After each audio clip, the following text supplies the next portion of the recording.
சபநாகரிகம் கருதி நம்ம அந்த விவகாரத்தை ஆனால் இவனுடைய அத்துமீறல் கொடூரமாக அதை மட்டும் நான் சொல்லுகிறேன். ஆனால் அந்த நேரத்தில் அரசின் சார்பில் சொல்லப்படுவது வேறு யாரிடத்திலும் பேசவில்லை. ஆனால் நீங்கள் ஒரு வழக்கறிஞராக சொல்லுகிறார்கள், ஹூ இஸ் ஹீ என்ற வார்த்தை அங்கே பதப்படுத்தப்படுகிறது. யார் அவர்? சாரிடக்கும் அட்ஜஸ்ட்மெண்ட் செய்ய வேண்டும். இதையெல்லாம் கோர்ட்டில் எதுவும் நடக்கவில்லை என்பதை போன்று தீர்ப்பின் வெளியாகி இருக்கிறது.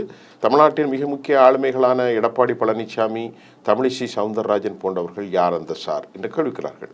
ஒரு வழக்கறிஞராக நீங்களும் வைக்கிறீர்கள், அவருக்கும் அட்ஜஸ்ட் செய்ய வேண்டும். இதையெல்லாம் விவாதிக்கப்படவில்லையா? அதாவது அவர் சொன்னதுக்கு தான் நேற்றைக்கு அந்த சிறப்பு அரசு தரப்பு வழக்கறிஞர் அதுக்கு ஒரு பதில் கொடுத்துருந்தாங்க.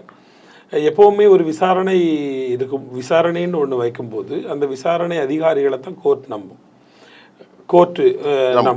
நம்பும். அது இல்லாமல் அதுக்கு சாட்டிஸ்ஃபையும் ஆகணும். இதில் சந்தேகத்துக்குரிய முகாந்திரம் இருக்கும்போது கோர்ட் வந்து இது ஏன் இது நடைபெறலை, இது ஏன் இப்படி பார்க்குறீங்க அப்படின்ற மாதிரி தன்னுடைய சுயமாக நீதிபதிக்கு ஏற்படக்கூடிய சந்தேகங்களை நிவர்த்தி பண்ணிக்கிடுவாங்க.